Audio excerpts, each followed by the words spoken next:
And now to the Vegas Golden Knights, which, man, kind of a tough one to wrap your head around. They got the last wild card spot last year, and they did lose a bunch in free agency.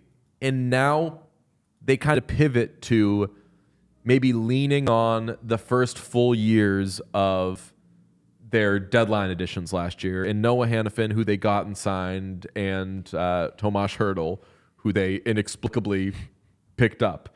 Not inexplicably, like unfathomably acquired. Stunning. But they lost on the wings. They lose Marchessault there.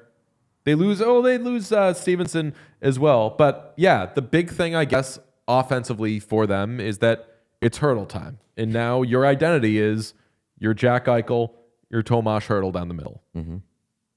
I still don't hate it. Like, no, why would you they're hate a team that? that's worse, and they've still got a really good situation.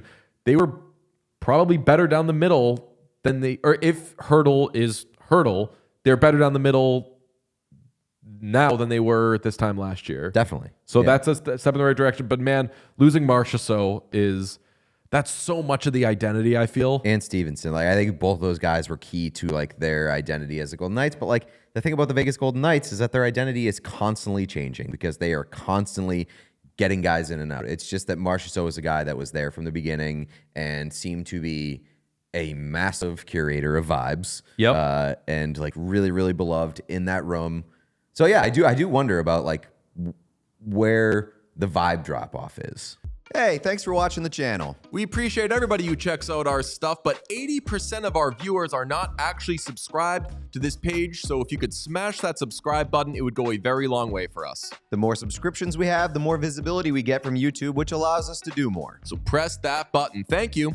An interesting move, too, is that they move on from Logan Thompson, who wanted out, and I'll be honest, shout out Logan Thompson, but as I was watching that first round against the Stars, I was like, get him out of there. He had some bad moments, and Logan Thompson, he's not like a bad player, but he's not a great player. It would seem now that it's kind of the Adin Hill show, unless Ilya Samsonov, who is used to playing half a season, he played 40 games at least in each of the last 3 seasons. So now does it become the Adin Hill show, or is Samsonov just taking over for Logan Thompson in a split? I don't know the answer to it. I think that I think you're getting Samsonov because he's a guy who is used to that split, and then you hopefully are getting good Adin Hill in the playoffs, because I don't know if I want Samsonov in the playoffs. I mentioned Daniel Sprong as a confusing contract or a surprisingly easy get. What about Victor Olofsson, who also got, what up, Sean? I knew that you'd have some sort of reaction I to that. love this addition for the Vegas Golden Knights. 1 year, $1.075 million. He scored 28 goals 2 seasons ago in Buffalo. That seems like a wildly low number. What is going on? For a guy that is like, I was never as high on him as a lot of people seem to be when he was in Buffalo scoring 28 goals, but he's more than $1 million player in the year of our Lord 2024 and 2025 in the NHL. I'm really confused by that. But now, if you play him with Eichel, 25 goals, easy, at least. Yeah. The thing about him is that like the last 3 seasons, basically, it's been like, how are the Sabres getting rid of this guy? Only played 51 games last year, I believe. Like being somewhere where he's obviously it's not long-term stability, but where he can assume he's going to be on the team the entire year and play a full season with a significantly better center than he's been playing with the last couple of years in Buffalo. I feel like he could. I feel like he's a guy that maybe not a lot of people know about, that a lot of people are going to learn about. Here's an over-under for you. Mm-hmm. Will Mark Stone play over or under 58 and a half games? I don't know. I mean, that question should extend beyond Mark Stone for this team. Like this is one of those teams where you're like, will Tomas Hertl play? Yes, yeah. Like Shea Theodore.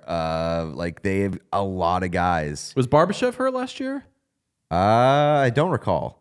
I think that he was. But there's a lot of guys on this team that like miss time and. Barbashev played every game last year. Oh, did he really? So okay. fucking idiot, DJ. Go on. Was he in the playoffs or something? I don't remember. No, he played all 7 games. All right. Well then. Also, should note, speaking of all 7 games in the playoffs, Hurdle didn't do dick in that first round series, but he also came back with like a couple of weeks left in the regular season, so you didn't really get much of that classic Hurdle spice. Right. This is a team that has a lot of question marks health wise, but if they are healthy and like pumping, they're obviously not going to be healthy like for 82 games all across the board. But if they're not decimated, this is a really good team. And with a really Their good back end coach, rocks, I'll too. tell you what, like Bruce Cassidy didn't get fired in Boston for missing the playoffs. Mm-hmm.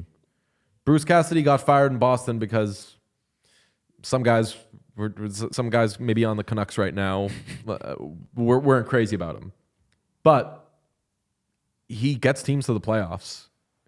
He can get this team to the playoffs. Oh yeah, absolutely.